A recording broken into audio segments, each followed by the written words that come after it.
मेरी success story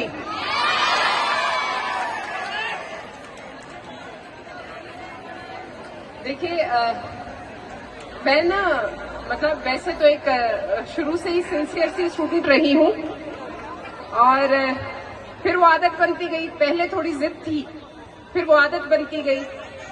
अगर आप लगातार पढ़ते रहते हैं, अभी भी नहीं आ रही आवाज? आवाज आ नहीं रही है, साफ आवाज नहीं आ रही।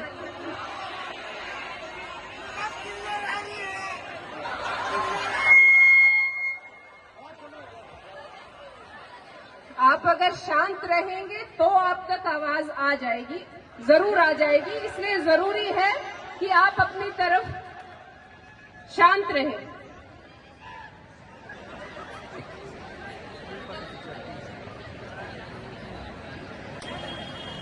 अगर मैं वर्दी पहन के आई नहीं तो इसका मतलब ये नहीं कि आप डिसिप्लिन भूल जाए।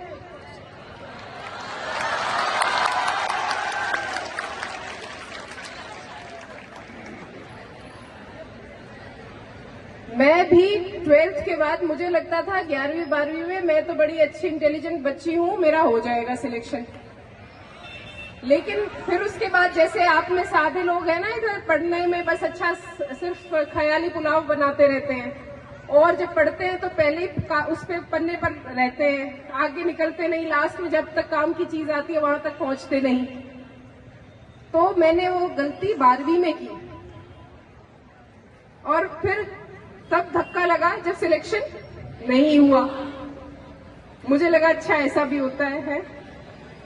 फिर मुझे लगा कि अब तो कुछ करना पड़ेगा, ऐसे तो नहीं होगा। और पीयर प्रेशर भी था, जो मेरे से जिनका रैंक वो जो पोजीशन कम आती थी क्लास में, उनका सिलेक्शन हो गया। ऐसा होता है ना। तो मैं आपके उस टाइम की बात बता रही हूँ। ये वर्ष 2001-2 की बात है, आज से काफी समय पहले।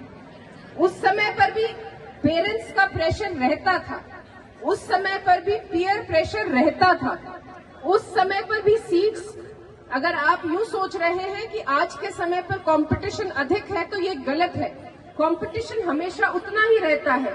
उस समय पर प्रोपोर्शनेटली सीट्स बहुत कम थी, बहुत ही ज्यादा कम थी आज के समय के को देखते हैं तो तब मुझे लगा कि अब सबने यूं कहा अच्छा हुआ नहीं। रिश्तेदार भी पूछने लगे अच्छा बड़ी इंटेलिजेंट थी बच्ची, हुआ नहीं।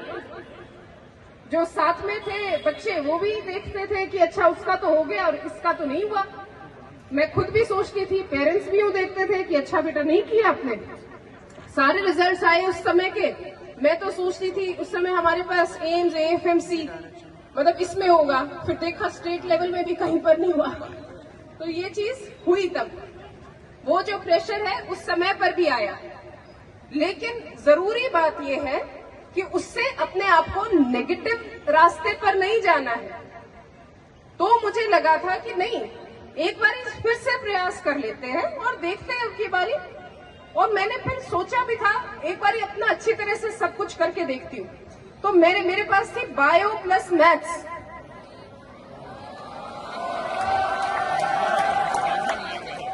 फिर मैंने दोनों की तैयारी की चैलेंज लेके। फिर 1 साल के बाद मेरा इंजीनियरिंग में भी हुआ, मेरा मेडिकल में भी हुआ।